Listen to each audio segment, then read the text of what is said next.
L'entreprise Eneo nous torture au Cameroun. Tout le monde le sait.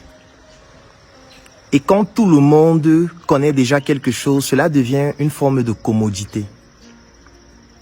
Tout le monde le sait. Tout le monde se plaint. Tout le monde subit. Et tout le monde pleure au quotidien. Certains pleurent sur Internet. Certains pleurent dans les maisons dans lesquelles il n'y a pas de lumière. Il fait chaud. Certains pleurent dans les entreprises parce qu'on paie de l'argent. Ça, tout le monde le sait. Mais est-ce qu'il faut sortir de Harvard? Est-ce qu'il faut sortir de Yale? Est-ce qu'il faut sortir de la Sorbonne pour comprendre que la douleur est une source d'opportunité? La difficulté est une source d'opportunité. Et la genèse des affaires. Depuis qu'on pleure, qu'est-ce qui a changé? Depuis qu'on fait des posts sur Internet, qu'est-ce qui a changé? Depuis qu'on organise même parfois des marches, qu'est-ce qui a changé? Je ne suis pas en train de dire que cela ne peut pas avoir d'impact. C'est nécessaire, c'est indispensable. La preuve, je suis en train de faire moi-même une vidéo pour dire qu'Eneo nous torture. C'est un fait. J'en suis une victime principale, que ce soit à travers nos entreprises ou alors même sur le plan purement personnel avec la lecture de l'heure au quotidien. Mais moi, je suis quelqu'un de pragmatique parce que ma devise, c'est interdit de pleurer. On ne pleure pas. Parce que j'ai fini par comprendre que pleurer seul, sans action complémentaire, ne permet pas de résoudre les problèmes. Au contraire, ça vous fait passer pour une victime éternelle. J'ai appris en faculté de médecine que pour résoudre un problème, il y a ce qu'on appelle la résolution en amont et la résolution en aval. La résolution en amont, c'est celle que nous recommandons depuis longtemps. Avec nos pleurs sur Internet, avec nos marches, avec nos cris, avec nos dénonciations. Et ça ne fonctionne pas. Parce que vous êtes en train de pleurer. Eneo doit partir. Qu'il rancre. Vous êtes en train de dire qu'il rancre, n'est-ce pas? Il ne rancre pas.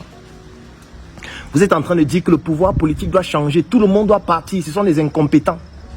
Est-ce que ça fonctionne? Ça ne fonctionne pas.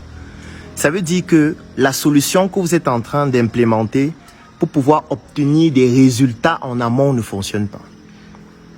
Et moi, j'ai appris quelque chose de simple.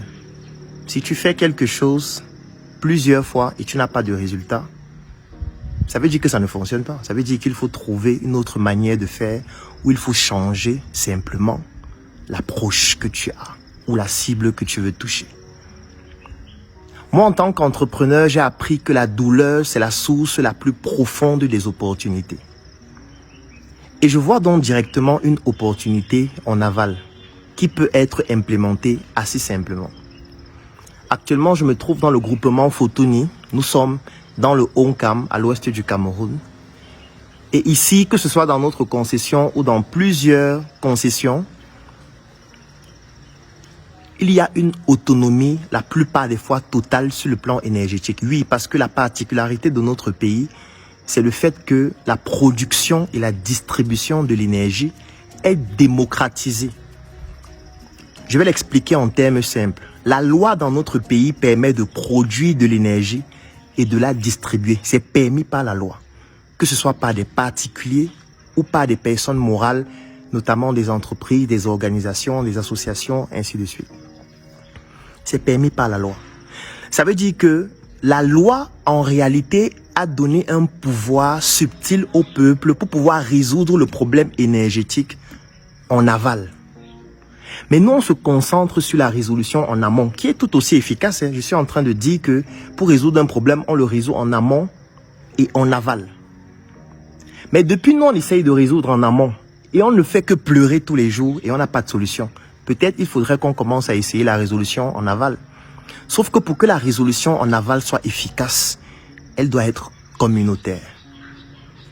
J'ai pris un exemple avec la communauté ou le groupement Fotoni, où ici, la plupart des maisons il y a plusieurs personnes qui produisent leur énergie pour alimenter leur maison et parfois d'autres maisons à côté.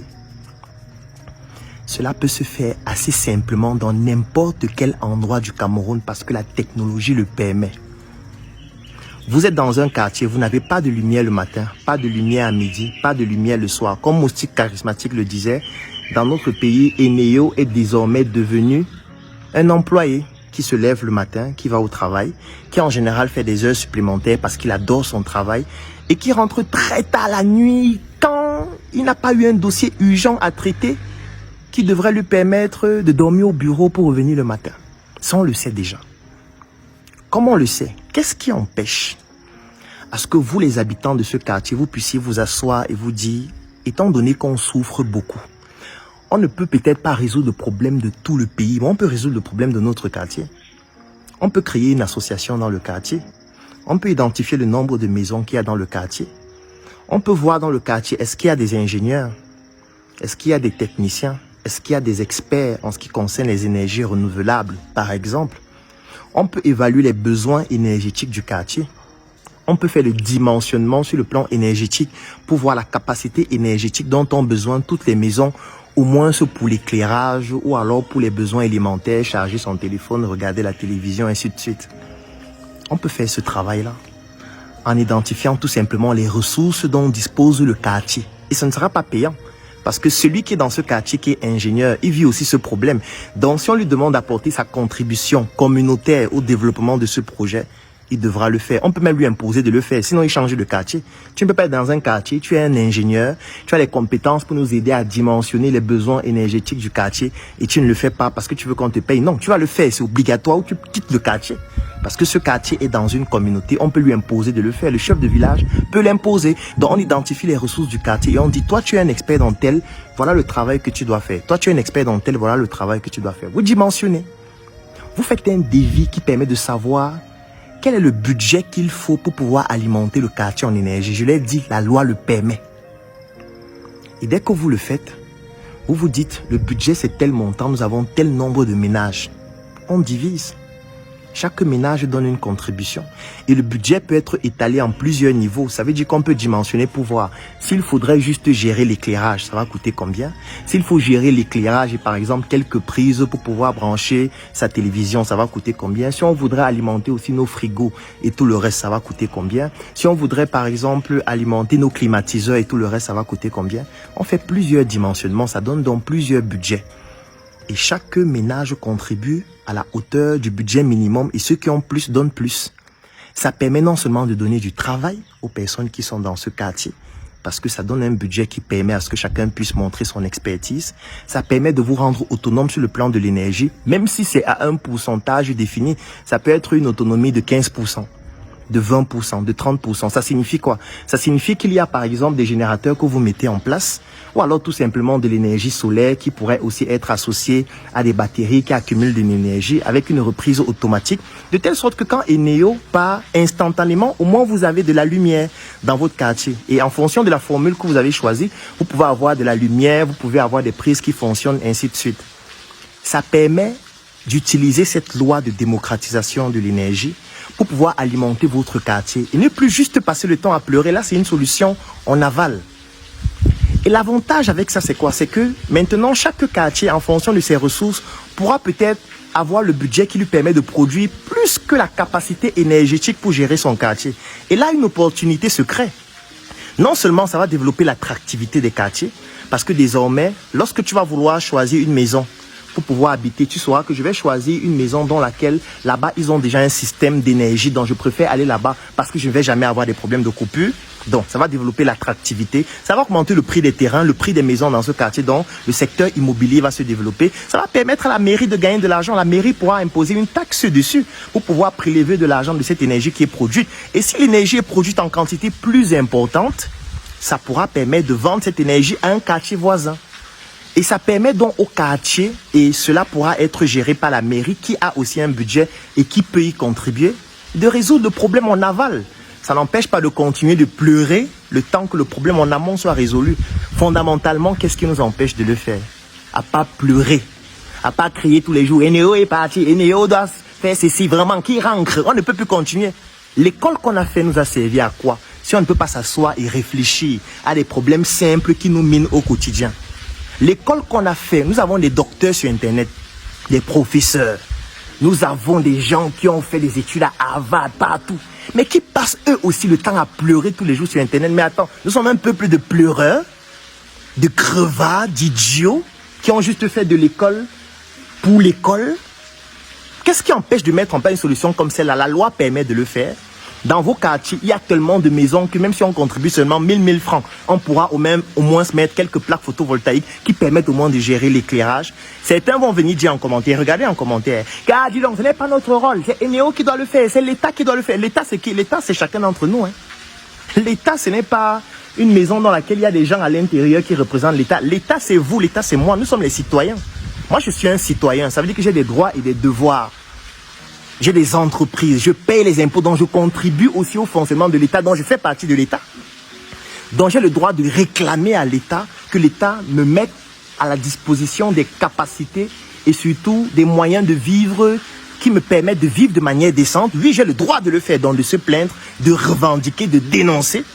Mais je ne dois pas m'arrêter à ça, j'ai aussi des devoirs. L'un de mes devoirs, c'est d'appliquer ma citoyenneté. Ma citoyenneté, c'est de pouvoir mettre en place des solutions efficiente dans mon quotidien, comme par exemple le fait de résoudre des problèmes en aval. Est-ce que c'est l'État qui doit nettoyer votre quartier? Est-ce que c'est l'État qui doit venir nettoyer les rigoles dans votre quartier? Oui, l'État doit le faire en amont, mais vous aussi, vous pouvez vous asseoir au quartier et dire qu'on fait l'investissement humain, et dire qu'on vient nettoyer les rigoles, et dire que voilà, ici, là, désormais, ne jetez plus la poubelle ici. On peut le faire nous-mêmes. Qu'est-ce qui empêche de le faire sur le plan de l'énergie, alors que la loi le permet? Rien n'empêche de le faire. C'est juste en fait qu'on aime pleurer. Nous sommes des pleureurs. Et comme je dis toujours, on ne pleure pas. C'est interdit de pleurer. Les pleurs, c'est pour les faibles. Quand on a fini de pleurer, il est maintenant temps de s'asseoir et de se poser la question, comment je fais pour ne plus pleurer? Et avec des solutions comme celle-là, on peut, en très peu de temps, parce qu'une solution comme celle-là peut s'implémenter en 1 mois, en 2 mois, en 6 mois. Et ça permettrait de développer l'attractivité même de toute une ville et de tout un pays.